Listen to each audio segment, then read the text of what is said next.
What kind of parent leaves their child for revenge? I used to believe that my childhood was picture perfect. The kind that could be captured in a photo album with warm captions and cheesy smiles. I was the only child of two seemingly loving parents. My father David was a tall, soft-spoken man who smelled like old books and coffee. My mother Eliza was warm, with a laugh that filled a room and hands that were always busy. Cooking, cleaning, fixing things, comforting me. We had our little rituals, Saturday pancakes, Sunday hikes, and bedtime stories that never ended without a kiss goodnight. I remember looking up at them, holding hands across the table, thinking this is what love looks like. That illusion didn't break all at once. It cracked quietly, the way ice does on a frozen lake. You don't notice it right away. It begins with small things. A missed dinner, a slightly too long silence between them, a look exchanged when they thought I wasn't watching. I was 10 the first time I noticed something strange. My dad came home later than usual, and when he did, he didn't greet my mom. No hug, no kiss. Just a nod and a silent walk to his study. My mom watched him go, her hands pausing mid-chop on a carrot. She didn't say anything either. I waited for her to call after him like she usually did, but she just kept chopping. Over the next few months, things grew stranger. My dad was still kind to me. He helped with my homework, brought me small gifts, and listened when I talked about school.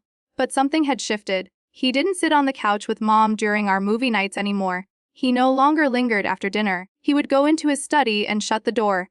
I'd sometimes press my ear to it, hearing only the faint creak of a chair or the scratch of a pen. One night, I caught them arguing. Not loud, never loud, just a hushed, tense exchange that seeped through the floorboards from the kitchen. "You said you wouldn't bring it up again?" he whispered. "I didn't bring it up. You did, by walking in late and pretending everything's normal," she replied. There was a pause. "We had a deal, Eliza. And deals change, David. Especially when you lie." I remember hiding behind the staircase, clutching the railing, trying to make sense of the words. Lie about what?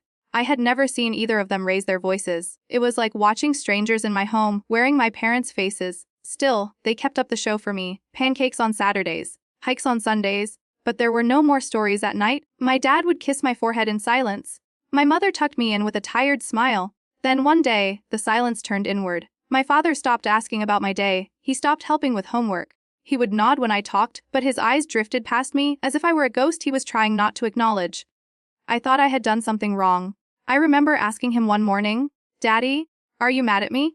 He blinked, looked startled, then forced a smile. "No, sweetheart, I could never be mad at you." But the words didn't match the tone. They felt like an obligation, like saying, "I'm fine," when you're clearly not. I carried that moment with me like a stone in my pocket, too heavy to forget. It only got worse. He grew distant, and my mother filled the void, overcompensating. She baked more, she smiled more. She told me, "Your father's just tired from work." But I knew better. I'd seen the wariness in her eyes too. She was pretending. One particularly rainy afternoon, I asked my mom if we were still a family. She froze mid-laundry fold, turned to me, and said, "Of course, darling.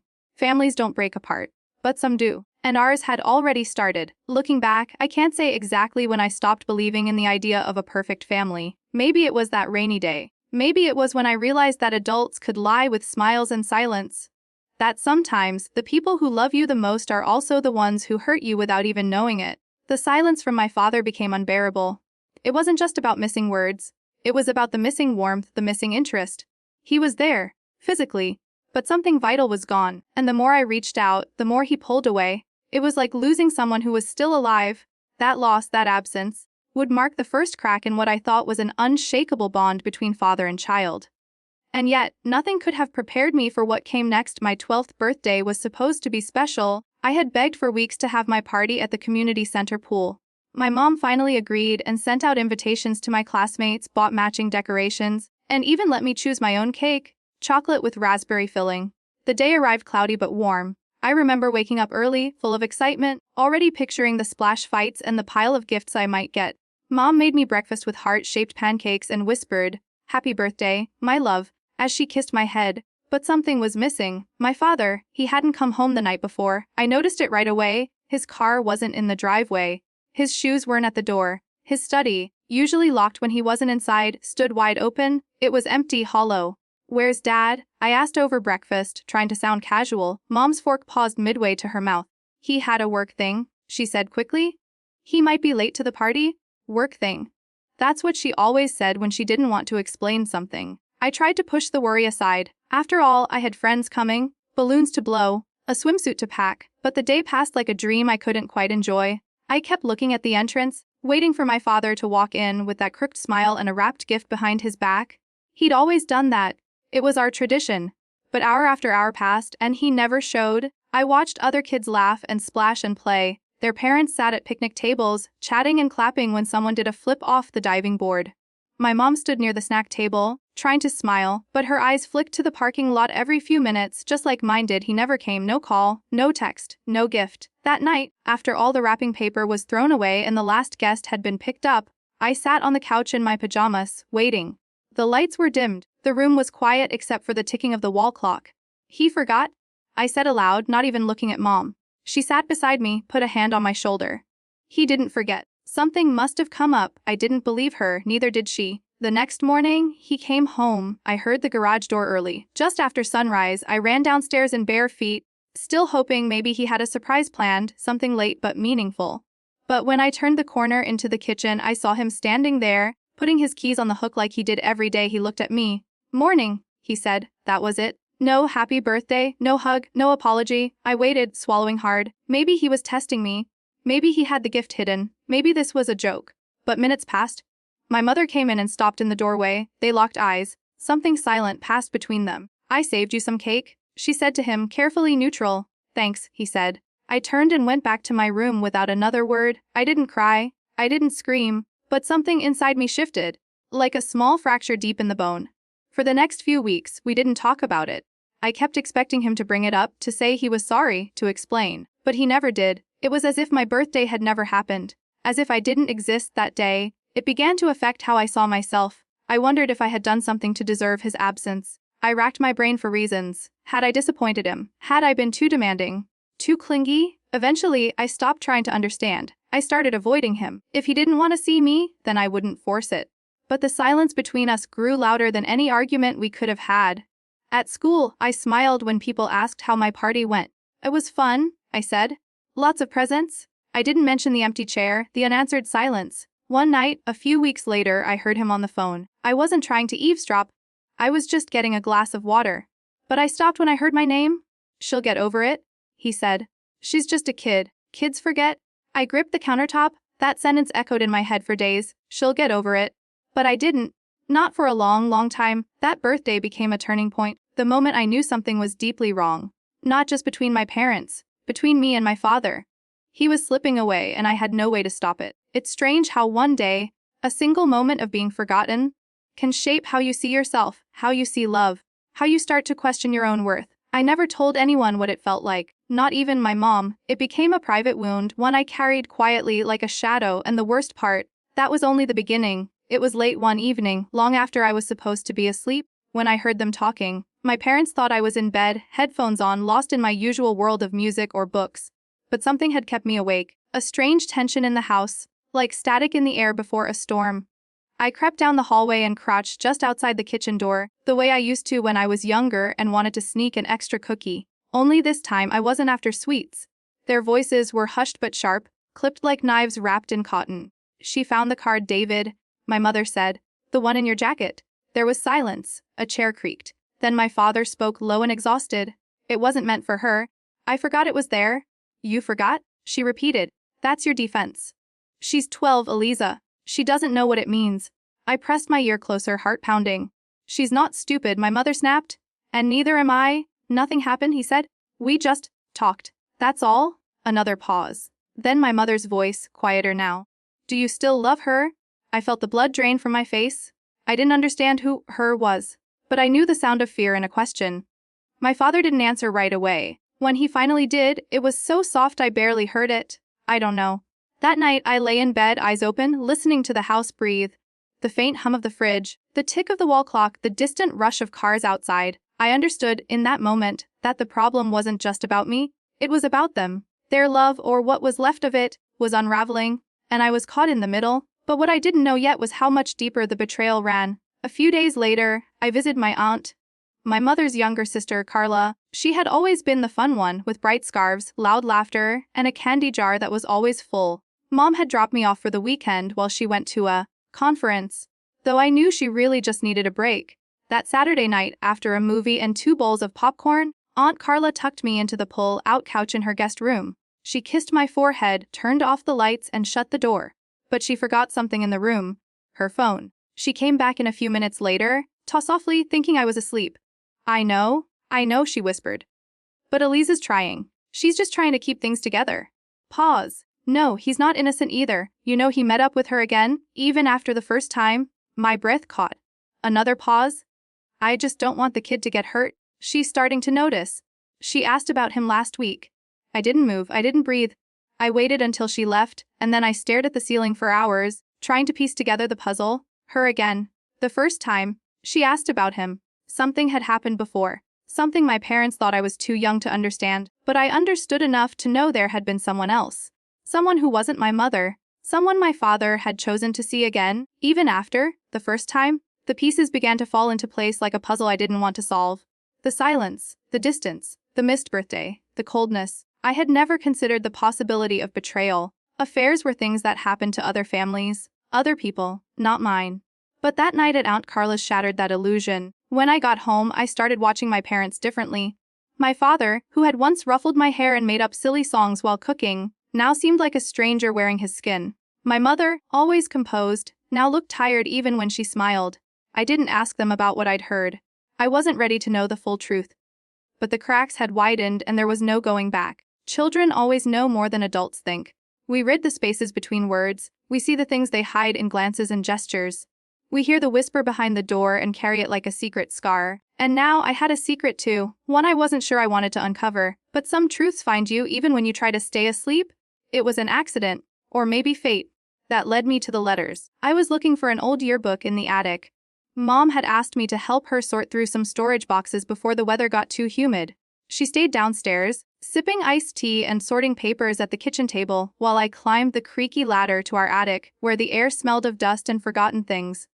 I wasn't looking for anything secret, just a dusty book with class photos and silly quotes. But as I dug through one of the old boxes labeled, David's office, I found a shoebox, one that didn't match any of the others. It wasn't marked or taped shut, it looked deliberately plain, which made me curious. Inside I found letters, dozens of them, each one folded neatly, each envelope addressed to me, in my father's handwriting, my name scrawled in blue ink to Emily, no dates on the envelopes, no stamps, just letter after letter, bundled together with a red ribbon. I pulled one out and read, Emily, I know I should say this to your face, but I can't seem to find the words.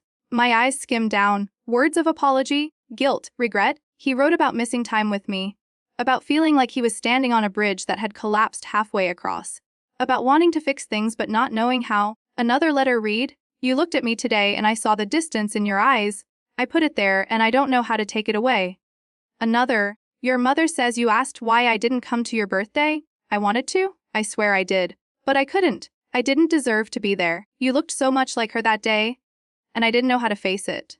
I sat on the attic floor, the box open in my lap, the letters spread around me like fallen leaves. I read every single one, every unanswered apology my father had written to me, often, repeatedly, but he had never sent them. I wanted to scream, to ask him why write all these things if he never intended me to see them? What kind of man leaves his words in a box instead of putting them into the air where they belong? I didn't tell my mom about the letters. I didn't tell anyone. I brought the box down to my room and hid it in the back of my closet. At night, when I couldn't sleep, I would read them again, trying to understand the man who had drifted so far from me, a man I still loved despite everything. The letters changed how I saw him. He wasn't just absent, he was hurting too. Conflicted. Cowardly, maybe, but not without remorse. There were no excuses for what he'd done or failed to do. But the words in those pages were not cold, they were filled with longing. It didn't make it better, but it made it more human. One night, I almost left a letter of my own on his desk. I wrote it out, sealed it in an envelope, and walked down the hall. I stood in front of his study, heart pounding, the letter in my hand. But the door was open. He was asleep at his desk, slouched over, the lamp casting a halo over his head. One of my old school photos sat beside him. 3rd grade, missing tooth, crooked ponytail. I didn't leave the letter. I tore it up the next morning. Finding those letters marked a turning point. I began to realize that my father's absence wasn't a simple act of cruelty. It was layered with guilt, avoidance, and fear. But the pain remained. Because no matter how many letters he wrote, he never said those words out loud. And part of me still needed to hear them. Needed him to show up. But I was starting to see that he never would, not in the way I needed. And that realization would shape everything that came next. It started with an address on one of the envelopes. A return address. It was printed faintly in the top left corner of just one letter, like he'd prepared it for mailing and then changed his mind. I recognized the street name, vaguely. It wasn't far, just a few bus stops away, in a quieter part of town I'd never had reason to visit. I told my mom I was staying late at school for a group project. She didn't question it. At that point, I'd become good at pretending, slipping between truth and omission, much like both my parents had taught me, whether they meant to or not. The building was a modest complex of brick and gray balconies. Not fancy, but clean. I stood across the street for a long time, pretending to scroll on my phone watching the door. After 20 minutes, I saw him. My father. He came out of the building holding a toddler in one arm and a grocery bag in the other. A toddler. The little girl looked about 2 years old. Curly hair. Blue jacket. She giggled and tugged on his ear, and he smiled. Really smiled. The kind of smile I hadn't seen in years, the kind I thought he'd forgotten how to make. Then a woman stepped out behind him, younger than my mother. Long brown hair. She touched his arm gently as they walked to the car. He buckled the child into a car seat, kissed her forehead, spoke to the woman with a familiarity that told me everything. He had a new family, a new daughter, a new life. I stood frozen, the noise of the street fading into a dull roar in my ears. I felt like I was watching a play from outside the theater, banging on the glass, but no one could hear me. This was why he missed my birthday. This was why he'd been distant. This was the truth. I wanted to run up and scream, to ask how he could replace me so easily, how he could laugh and love again as if I'd never existed, but I didn't move. Instead, I walked back to the bus stop, sat on the cold bench, and tried not to cry. I clenched my fists so tight my nails dug into my palms. I counted the cracks in the pavement. I whispered to myself, "Don't cry. Not yet. Not here." When I got home, my mom was on the phone. She gave me a quick wave, not noticing anything different. I went straight to my room and closed the door. Then I let the tears come. Slow, steady, quiet. I didn't tell her what I'd seen. I didn't tell anyone. In the following days, I became someone else, a quieter version of me, numb, distracted. My grades dropped slightly. I skipped meals. At night, I reread the letters and tried to make them fit with what I had seen. But they didn't match. The father who wrote those letters was grieving. Guilty. Torn apart. But the man I saw outside that apartment, he looked whole. I began to wonder if I was the mistake he regretted, or the phase he had to survive to reach the life he actually wanted. That thought stayed with me, gnawing at my sense of self, not just as his daughter, but as a person. If your own parent could leave you behind, start over, smile again, without you, what did that make you? Replaceable, forgettable, unnecessary. I began to watch him at home differently, trying to see the cracks. He still lived with us, technically, though he was gone more often. He still ate at our table, still nodded when I spoke. But now I knew why he avoided eye contact, why he flinched when I mentioned birthdays, why he left early in the mornings and came home late. I knew, and the worst part was that he didn't know I knew. Or maybe he did. Maybe he saw it in the way I stopped asking him for help, stopped sitting near him on the couch, stopped trying to hug him goodbye in the mornings. Our relationship became a ghost town, empty, abandoned, haunted by what used to be. At school, my friends noticed I'd changed. "Is everything okay at home?" one of them asked. I smiled and said, "Yeah, just tired." Yet it was easier that way, because I wasn't ready to explain how a father can vanish from your life while still living in the same house. How he can write letters to you that he never sends, then go on to build a new life, a new child, a new version of himself that no longer includes you. I wasn't ready to say it out loud. Not yet. It was a quiet Sunday afternoon when the truth finally came out. I was in the kitchen, pouring myself some juice, when my mother walked in. She had that look. The one where her eyes seemed glassy but firm, like she'd made a decision that was about to hurt both of us. "Emily," she said softly, "can we sit for a minute?" I nodded and followed her into the living room. She turned off the television, folded her hands in her lap, and stared at the coffee table as though the words she needed might appear there. "There's something I need to tell you," she began. "About your father, and about the past." I didn't say anything. I didn't have to. The silence that had lingered between all three of us for years had prepared me for this moment. Somehow, I knew that the next words would not come as a surprise, just a confirmation. She took a deep breath. "Years ago, before you were born, your father and I separated. Briefly, we were young, and things were hard. He left for a while. During that time, he was with someone else." She paused, watching my face carefully. Her name was Lauren. They didn't stay together, but they stayed connected, on and off. Even after he came back, my hands curled into fists on my lap. He told me it was over. He promised. And then we had you, and for a while, things were good. I believed him. I wanted to believe him.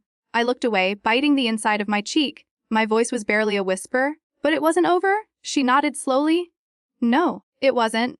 She reached for my hand, but I pulled back. I couldn't be touched right then. He kept seeing her? I said, staring at the floor.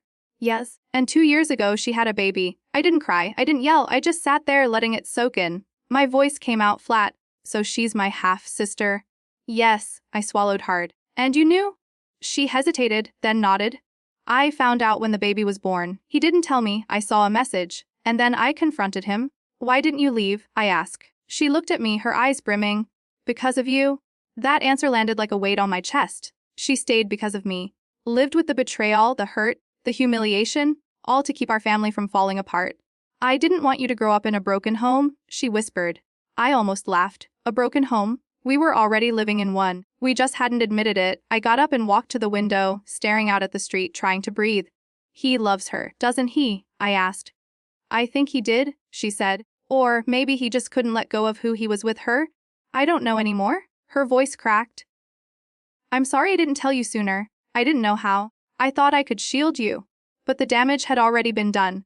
I'd found the truth on my own, in whispers, in glances, in a child's ladder outside a strange apartment. Now it was confirmed. My father had betrayed my mother, had betrayed me, not just with his absence but with his choices, with the secret life he nurtured while pretending ours was whole. And my mother, she'd stayed. For me. At the cost of her own peace, at the cost of honesty. I didn't know who I was angrier at, him for the betrayal or her for covering it up. That night, I lay awake staring at the ceiling. My room felt unfamiliar, like it belonged to someone else. The letters were still in my closet, but I couldn't bring myself to touch them. I felt like my whole childhood had been rewritten in a single conversation. The bedtime stories, the family hikes, the birthday candles, all playing out while the truth lurked just outside the frame. I didn't know how to look at my parents the same way again. I didn't know how to look at myself the same way. I had always believed we were a family. A real one. With cracks, sure, but real. Now I wasn't sure what we were, what I was. I didn't speak to either of them for 2 days. My mother gave me space. My father didn't even notice. And when he finally did, when he asked if I was okay, I just nodded and walked away. Because I wasn't ready to have that conversation, not yet. But I knew one thing. I couldn't keep living in this quiet war zone, caught between loyalty and pain, between a mother's sacrifice and a father's silence. Something had to change. And soon. It happened 2 weeks later. A conversation I didn't plan, but one that had clearly been waiting for its moment. I was sitting at the kitchen table, alone, when my father walked in. He looked tired, not just physically, but spiritually. His eyes had lost their spark, and there were lines on his face I didn't remember from before. He poured himself a cup of coffee and lingered at the counter, glancing at me once, then again. Finally, he sat down across from me. We haven't talked in a while, he said. I nodded but didn't meet his eyes. He sipped his coffee. Your mom said you know. I looked up then. I saw you. His lips parted slightly. When? The day after my birthday? Outside her apartment with the little girl. His mouth closed again. He set the cup down carefully, as if afraid it might shatter. Then he leaned back in his chair and rubbed his face with both hands. I didn't want you to find out like that, he said softly. I wanted to yell. Then why did you let it happen? But I said nothing. He looked at me, his expression unreadable. Emily, I never stopped loving you. I scoffed. You just loved her more. He winced. It's not that simple. No, I said is. The silence that followed felt like walking into a fog with no exit. I'm sorry, he whispered.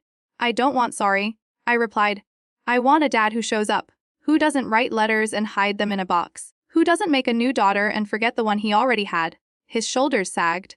I never meant to hurt you, he said. But you did, I answered. Every time you didn't come to a recital, every time you avoided me at dinner, every time you chose her over us. He nodded slowly, accepting it, though it clearly tore him apart. I made mistakes, he said. A lot of them. Then came the question I wasn't expecting. Do you want to live with me? It felt like a joke. A cruel, confusing joke. What? He cleared his throat. I know things haven't been great. Between your mom and me, I've been thinking of moving out officially. We've talked about it. My heart pounded. You'd live with her? He didn't answer right away. I don't know yet. But if I did, I want to know where you'd want to be. I stared at him. You're asking me to choose? He shook his head. I'm giving you a choice. It felt like the world tipped sideways. On one hand, my mother. Loyal, tired, wounded, but the one who stayed. On the other, my father. Regretful, distant, with a new family and a life I wasn't sure I fit into anymore. I don't want to choose, I said, my voice barely audible. I know, he said, but you might have to. I stood up, suddenly overwhelmed. You already made your choice. Years ago, when you didn't come home. When you didn't show up. His mouth opened, then closed. He had no defense. I walked out of the kitchen, past my mother who had been standing silently in the hallway. I didn't look at her. I couldn't. Not yet. Later that night, she came to my room, sat on the edge of my bed and said, "You don't have to go with him." I looked at her. "Would you be okay if I did?" She hesitated. "I'd be heartbroken, but I'd understand." I thought about it for a long time. Days passed. At school I couldn't focus. At home, I felt like I was always holding my breath, like any minute, something else would collapse. Eventually, I made my decision. It wasn't about who I loved more. It was about who I needed to be away from. And for a while, that was my mother, not because I blamed her, but because I needed space to think without guilt, without the weight of her expectations. I needed to see who my father really was, away from the lies, away from the old walls of our home. So I told them, "I'll go with Dad." My mother cried. My father looked like he couldn't believe what he was hearing. But I wasn't doing it for him. I was doing it for me to see what was real, to understand the man who had written all those letters, and maybe to finally say the words he never did. The first week in my father's new apartment was strange. Not bad, not good, just unfamiliar. It was quiet, too quiet. The kind of silence that creeps into your bones. I was used to the subtle noise of my mother's world. The clinking of dishes, the soft hum of her humming when she cooked, the distant sound of her talking on the phone. Here, there was only the low hum of the refrigerator and the occasional creak of the floorboards. He had set up a room for me. It was clean and thoughtfully arranged. Fresh sheets, a desk, a bookshelf already filled. Some of my things had been brought over. He'd even placed one of my old childhood photos on the nightstand. A small gesture that almost made me cry, but it didn't feel like home. The first few days he tried, he really did. He asked about school, made breakfast, offered to drive me wherever I needed to go. He even tried to joke, awkwardly, like he used to. But there was a space between us, a space neither of us could cross. Too much had gone unsaid for too long. He didn't bring up Lauren, or the little girl. Neither did I, not at first. But her presence hung in the air. There were tiny pink shoes near the front door, a drawing on the fridge that wasn't mine, a crib in the other room, behind a closed door. One night I found myself standing outside that door just staring, listening. I could hear soft breathing, a faint lullaby from a music box. It was surreal, knowing my father was doing everything for this child that he had stopped doing for me, tucking her in, reading to her, being present. I stepped away quietly. A few days later, she came over. Her name was Ellie. She was bright-eyed and cheerful, her hair in tiny pigtails. She ran to my father as soon as she saw him, arms up, yelling, "Daddy!" He lifted her without hesitation, spinning her around. I watched from the hallway, feeling like a stranger in a museum, staring at a life I wasn't part of. Lauren followed close behind it. She greeted me kindly. Too kindly. Her voice was soft, polite, forced, like she knew what I knew and didn't want to confront it. We all had dinner together that night. It was uncomfortable. They tried to act normal, like this was just another family gathering. But I wasn't fooled. My father kept glancing at me as if checking for signs of collapse. I stayed silent most of the night. Later, after they'd left and Ellie was asleep, I asked him, "Did you ever think about telling me?" He looked up from the dishes. "Telling you what?" "That you had another daughter?" He dried his hands slowly. "I wanted to. I tried. But you didn't." I said. "No," he admitted. "I didn't know how." "Did you think I wouldn't find out?" He sighed. "I was afraid it would change how you saw me." I stared at him. It did. He didn't argue. Living with him wasn't what I expected. I thought it might be healing. That maybe he'd open up. That maybe I'd understand him better. But instead, I saw a man who was trying desperately to move forward while pretending the past didn't exist. He cooked. He cleaned. He showed up, but it felt performative. Like he was acting the part of a good father, without really knowing how to be one anymore. One evening, I heard him arguing with Lauren over the phone. Something about time, about responsibility. His voice was low, strained. He wasn't happy. Not really. I realized then this wasn't the dream life he'd chosen over us. It was just another version of the same old mess. A life built on avoidance. He wasn't cruel, he wasn't a villain, but he was lost. Tired. And he didn't know how to fix what he'd broken. With me, with Mom, with himself. That night I found another letter on my desk. This one wasn't hidden. It simply read, "I don't know how to be what you need. But I'm trying. Please don't stop talking to me." I didn't write back. I didn't need to. Because by then, I already knew that the relationship I wanted with him, the one I remembered from childhood, was gone. And no letter, no apartment, no performance could bring it back. I wasn't there to rebuild. I was there to understand. And slowly I was beginning to. It happened during winter. The second one since I'd moved in with him. By then, the novelty of trying had worn off. Our routines had hardened into something mechanical. We spoke when necessary, Polite, careful words that never touched the past. He made dinner most nights. I cleaned up. We both pretended that was enough. But the silence between us had grown heavy again, and I was starting to feel like a guest in a house I once thought might heal me.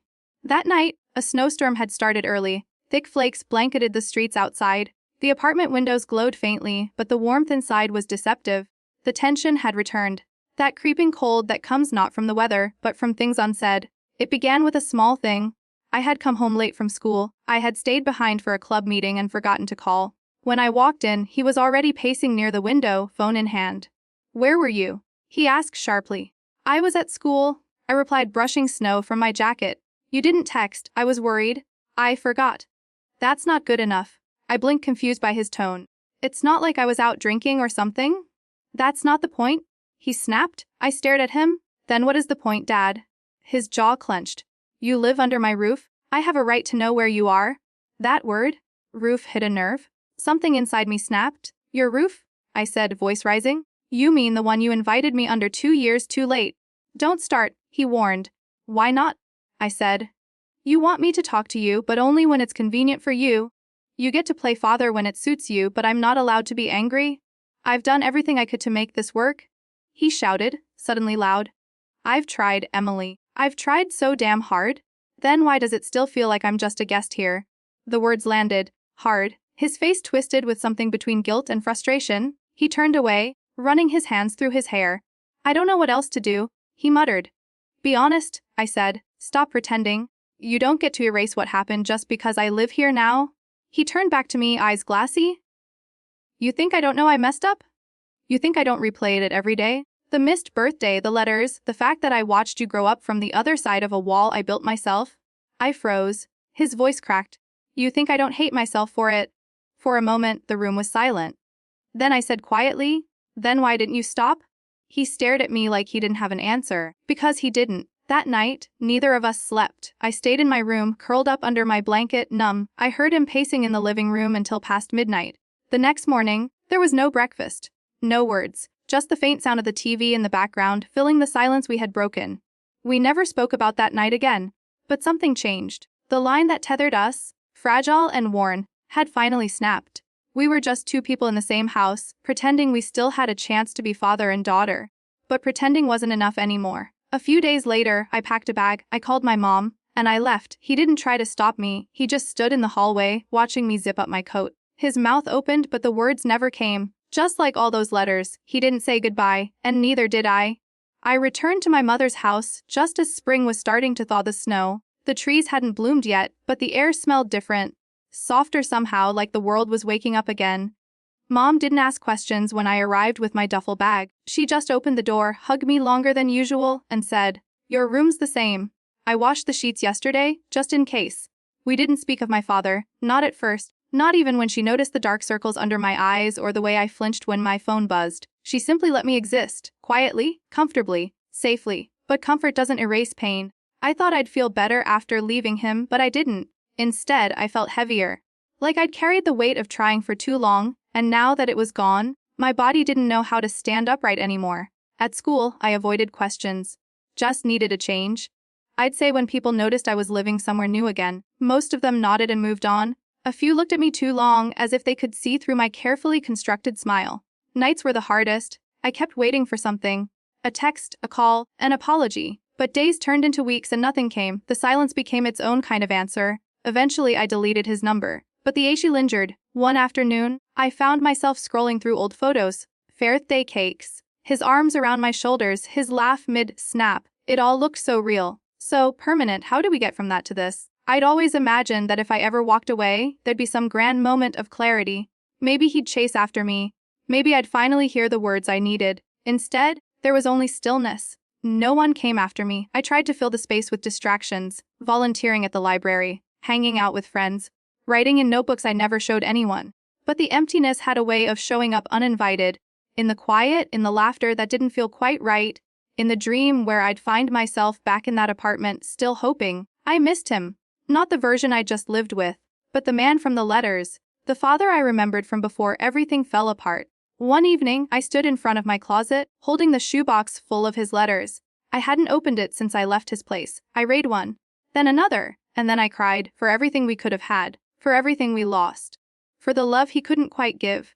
I realized then that leaving hadn't freed me from the pain, it had just changed its shape. My mom knocked on my door a few minutes later. "I'm making tea," she said gently. "Want some?" I nodded. We sat on the couch, the two of us sipping from mismatched mugs, watching the rain tap against the windows.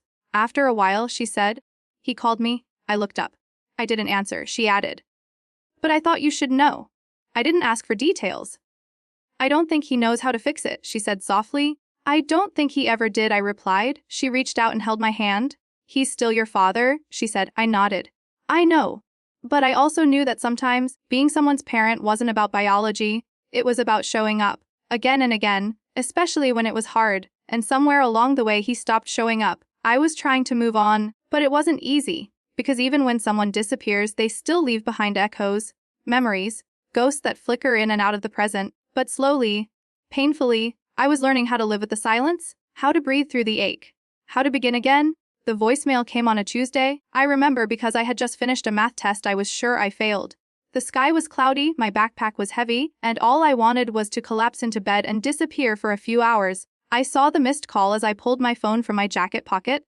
A number I didn't recognize, no name attached. But something told me to listen before deleting. I found a quiet corner outside the school, put in my earbuds, and pressed play. His voice, shaky and unfamiliar after weeks of silence, filled my ears. "Emily, I don't know if this number still works." I didn't want to text. I didn't want to write. I needed to say something.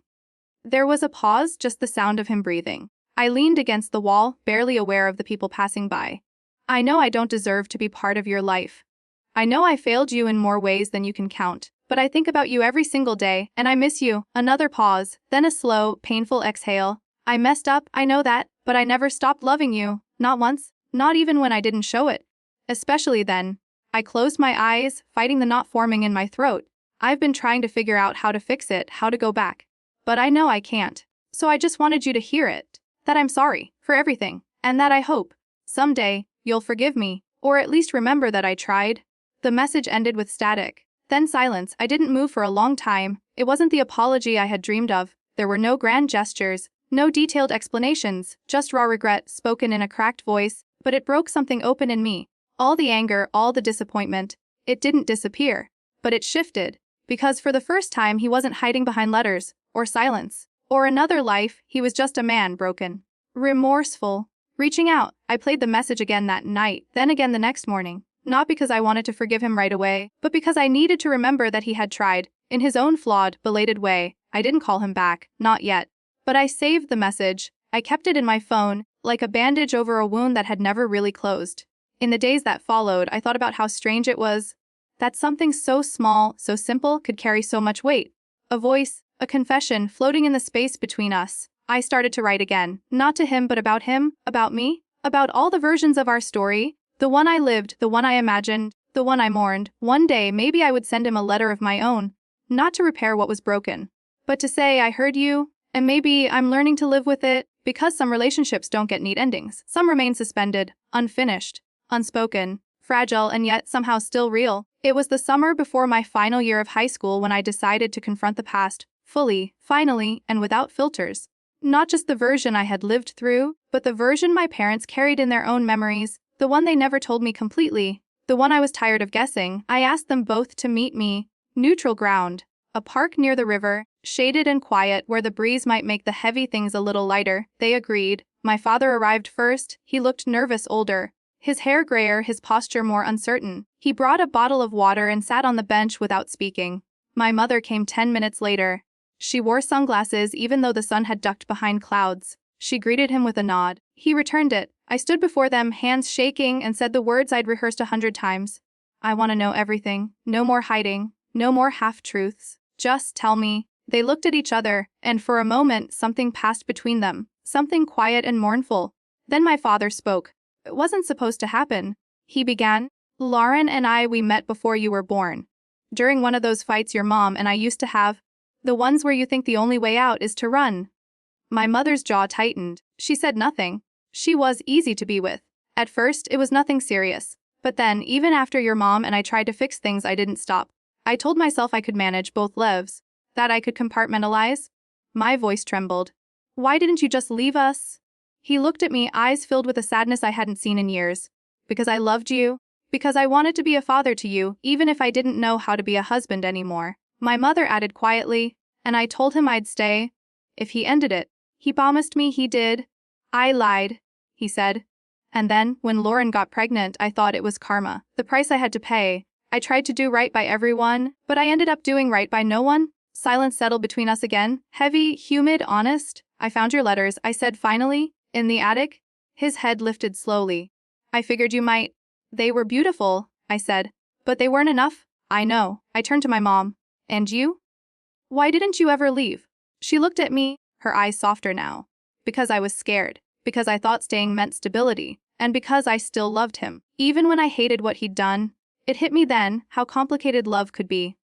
How it could stretch and bend and still hurt everyone involved. How did we get so far from each other? I asked. No one answered. We just sat there. Three people who had shared a house, a history, and too many regrets. I'm not asking you to fix it, I said. I just needed to understand it. All of it? My father nodded. I wish I could go back, do it differently. But you can't, I replied. None of us can.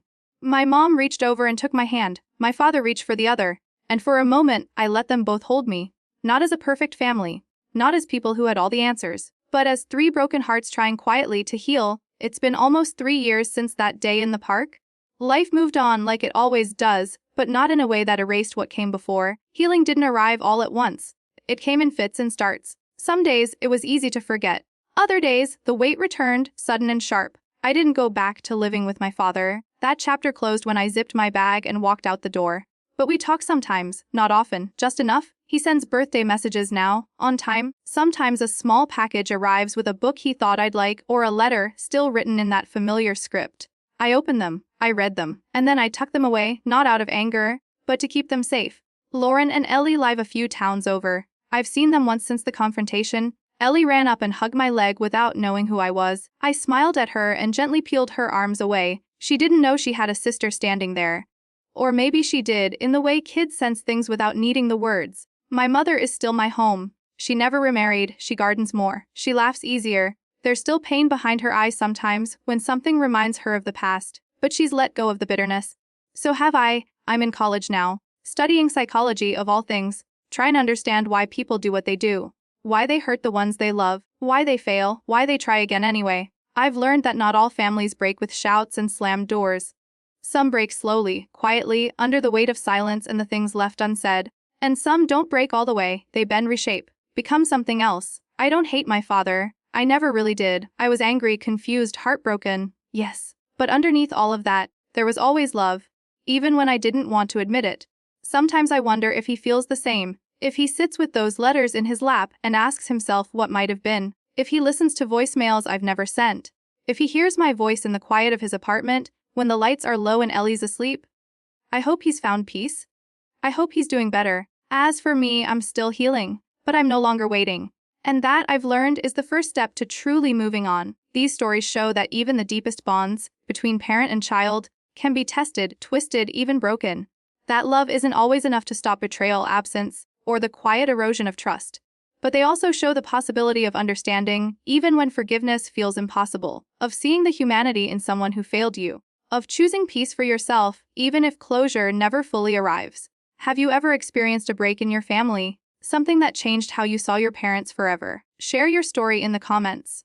And don't forget to subscribe for more emotional stories that explore the complexity of family.